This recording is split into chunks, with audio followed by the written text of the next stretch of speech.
All right, continuing the notes now, we are on section 10.6, which we're just kind of combining with 10.5. All right, so getting into definition of a secant line. So basically pretty simple. A secant is a line that intersects a circle in exactly 2 points. So tangent intersects in 1 point, secant intersects in 2. All right, so we're gonna look at some theorems. I think we've got 3 theorems in this section. Okay, so first one says, if 2 secants or chords intersect in the interior of a circle, then the measure of an angle formed is 1/2 the sum of the measure of the arcs intercepted by the angle and its vertical angle. That's very, very wordy, but it's actually really simple. Let me explain it. So I color coordinated it here, so you can do the same, just so this is a little bit more obvious. So it's saying, for example, we've got 2 secant lines, right? This would work if they ended here also and they were just 2 chords intersecting. Okay, so 2 secants or 2 chords. If you want to find the measure of any of these interior angles, like angle 1, for instance, it's just the intercepted arc of that, which is right here, and then the one below it. So like the intercepted arc of its vertical angle, which is what it said. If you simply add those and divide by 2, you get in between them. You get angle 1 right there. Okay, that's all it's saying. See right here, angle 1 equals 1/2, or divide by 2, the measure of arc AB plus the measure of arc CD. And then same with these ones side by side here. If you wanted angle 2, you just add its intercepted arcs, boom, boom, divide by 2, you get angle 2. So let's look at some examples of this. Okay. So example 2 right here says find x. Get a different pen. All right, let's locate it. It's an interior angle. I'm going to look at its intercepted arcs. So here's its intercepted arc. And then we want to look at its vertical angle and its intercepted arc. I'm going to highlight that. Okay, you can see it. All right, so if we add those, divide by 2, we get our angle, which obviously would be the same as this one because they're vertical angles. All right, so you're just doing 88 plus, what is that, 76? Yeah. I'll divide by 2, and that will give you 82 degrees. Okay, pretty simple. Let's take a look at example 3 here. It says find x. All right, be careful. A lot of you guys are inclined to go, oh, this plus this, divide by 2, boom, that's my answer. Careful though, if you add these arcs and divide by 2, that gives you these angle measurements. You see that? That's the intercepted arc for that angle. Now we can do that, that's a great start, right? So let's add those and divide by 2 and see what we get. So whip out your calculator, we got 62 plus 96, divide by 2, and we get 79 degrees for that one, right? That's really tiny. Here, I'll write it on this side. 79 degrees. Now if you want to find x, which is right next to it, notice this is a straight line, so I can simply do 180 minus 79 and I'll get x, which obviously equals 101 degrees. There you go. All right, so that was one of our theorems about interior angles.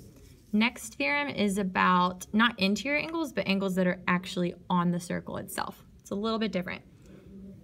So it says if a secant and a tangent intersect at the point of tangency, so here's a secant, here's a tangent intersecting, boom, on the circle at the point of tangency, then the measure of each angle formed is 1/2 the measure of its intercepted arc. All right, so this is actually pretty simple. Again, I color coordinated, so look at the pink one here. It's saying the measure of angle 1 right here would be just 1/2 the measure of its intercepted arc. Okay, so since it's not in the interior of the circle like this one was inside, we had 2 arcs to add together and divide by 2 to average it out. Here we only have 1 arc that this angle, or that's intercepted by this angle. So we simply take whatever measure that is and just divide it by 2, and then we'll get that one. Same with angle 2 over here that I have in green. I would just take the intercepted arc, whatever that degree is, divide by 2, boom, I'll get that angle. So let's look at some examples here. Let's see. Okay, So it says find the measure of angle QPS. Let's locate that, QPS. So this is not an interior angle, it is on the circle right here. So I know that's going to be a simple one. I take the measure of its intercepted arc and I simply divide by 2. So we take 250 divided by 2, so this angle would be 125 degrees. Just like that. Okay, again, let's look at this one. It says find the measure of arc BCD, B to C to D. Okay, so I want this guy out here. There's a couple ways you could go about doing this. Let's look at one way. If I take the 108, it's the only one I know that if I double it, I'll get this one, right?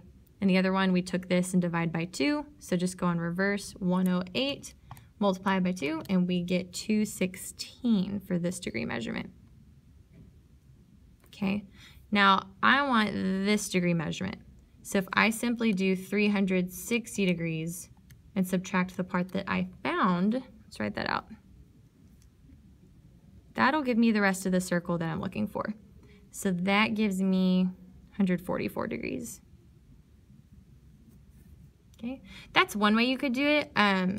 Let's see, you could also, what was the way I was thinking? Oh, if you extended this line, this tangent line, you could do 180 minus 108 right here, and you get 72 degrees for this one. Okay, from there, if you just take that, multiply by 2, you get this whole arc, which obviously gives us 144 degrees. Okay, I think we've got one more, and I've got an example, I think. Yeah, you guys go ahead and try this one. Go ahead, pause it, get your answer. And the correct answer is 162. See if I have another one. Nope, we're on our last theorem now. Okay. Set this back up. All right, our last theorem talks about exterior angles involving secants and tangents. All right, so we've looked at interior angles, we add them, divide by 2. Ones that are on the circle, we just half the measurement, we just divide it by 2.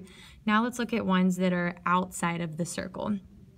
So let's read it. It says, if two secants, a secant and a tangent, or two tangents intersect in the exterior of a circle, then the measure of the angle formed is 1/2 the difference of the measures of the intercepted arcs. All right, so we basically do the opposite. And this looks confusing with 3 different ones, but you do them all the same way. Like in this first one, you've got 2 secants intersecting outside the circle. This one, you've got a secant and a tangent intersecting outside the circle. And this one, you've got 2 tangents intersecting outside the circle. Thankfully, you do them all the same exact way. So if you have an exterior angle, angle A right here, you subtract the intercepted arcs. So we take the larger one, DE, subtract the smaller one, and then divide by 2, and that'll give us this angle. Same with all these, the larger one minus the smaller one, divide by 2. That gives us this angle. And over here, big one minus small one, divide by 2. So let's look at some examples here. And this one, it wants us to find the measure of arc BC. So that is this little arc right here, if you can see that. So they give us the measurement of the exterior angle. They say it's 62 degrees. So we can use all that to set up a little equation. We could say the big one, 141, minus the smaller one, which is actually what we're looking for. So we'll just say 141 minus arc BC, and all that divided by 2 is going to give us our exterior angle, 62. So we have an equation we can just solve now. Of course, you could have called this whatever. If you wanted to call it x, you could do that too. So we multiply both sides by 2 to get rid of that. So we'd get 141 minus arc BC equals 124. From there, I would subtract the 124 from both sides to keep it positive, and then you could add the BC to that side.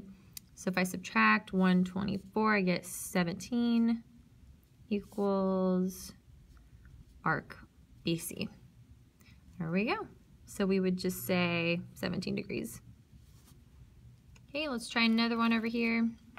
It says find the measure of arc XYZ. So X to Y to Z. Okay, we can do the same kind of thing. Actually see a really easy way to do this one, but let's do it the other way first, and then I'll show you the easy way, which you probably already noticed. So we want to find from X to Y to Z. So call that something. Let's just call it X in this case. So I know I'm going to take X, the outer part, minus the smaller one. I'll divide by 2, and that is going to equal the exterior angle. Solve it the same way, multiply both sides by 2. So I can do that here. Oops. Equals 80. And then we'd add the 140 to both sides. Say 220 degrees. So the easier way, I was saying, if you take a look at this circle, we know it's all 360 degrees. So if you know part of it and you just have to find the rest of it, you could just do 360 minus 140, and that'd be a really easy way to get your answer, 220 degrees. And that is the rest of the notes. I did include a part on your note sheet on the side. I don't know if you saw that there. That's just a little summary chart. If you want to just put that in your notes, that summarizes everything from this section. How to find angles that are on the circle versus inside the circle versus outside the circle.